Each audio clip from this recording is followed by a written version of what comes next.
Demolition તો થઈ ગયું. હવે જે પણ છે અમારી પહેલાં પણ સરકારે ડિમોલેશન થયું છે ને એમાંથી ડાયરેક્ટ ચંદ્રશેખર આઝાદ બ્રિજ નીકળ્યું ત્યાં 90% ઝુંપડપટ્ટી અમારી ડિમોલેશન થયું ને બધાને એક ફેમિલીને આપણે ઘર આપણે સરકાર તરફથી ફાળવ્યું છે, સરકારે ફાળવ્યું છે ને અમારી બધાની છે ને આજે બધા ભેસ્તાન આવાસની અંદર બધા ખુશ છે.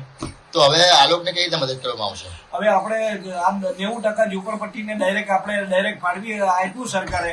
અમારી એક જ રજૂઆત છે મહાનગરપાલિકાથી કે આ 10% ગરીબ વસ્તી છે એ લોકોને પણ મકાન ફાળવી આપે એવી અમારી સરકારથી ઉમ્મીદ છે અમારી. તમે અત્યાર સુધીમાં કોઈ માંગ કરી છે ખરી? હવે અમે માંગ કરવાના જ હતા, પણ આમાં છે ને કે બહારવાળા લોકો આ પ્રજાને, ગરીબ પ્રજા ને ડાયરેક્ટ ગેરમાર્ગ દોરવામાં આવે. ખોટી રીતના એ લોકોને ડાયરેક્ટ સોશિયલ મીડિયામાં વિડીયો મોકલવામાં અને મારા વિરુદ્ધમાં પણ કર્યું એટલે મારું મન થયું નહીં. એટલે હું પહેલા દિવસે ગયો, બીજે દિવસે મારું જ્યારે સાંભળ્યું એટલે મારું મન થયું નહીં એટલે હું નહીં ગયો રજૂઆત કરવા. જાકીરભાઈ, શું કીધું? ડિમોલેશન ભૂતિયા ડિમોલેશન છે?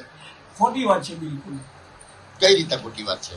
ખોટી વાત એટલે છે કે ભાઈ કોર્પોરેશનનું જે પણ રોડ હતું આપણે ને કોર્પોરેશન જે એમનું રોડ હતું જ્યારે 1980થી ડાયરેક્ટ આપણે આ રોડ છે ત્યાંથી ઠરાવ થયેલો છે 1980થી ને અત્યારથી અમે વર્ષોથી રહેતા આવ્યા છે ને અમે સરકારે અત્યાર સુધી અમને બહુ સારી રીતના સુવિધા પણ આપી. રોડ, રસ્તા, લાઇટ બધી દરેક વસ્તુની સુવિધા આપી છે.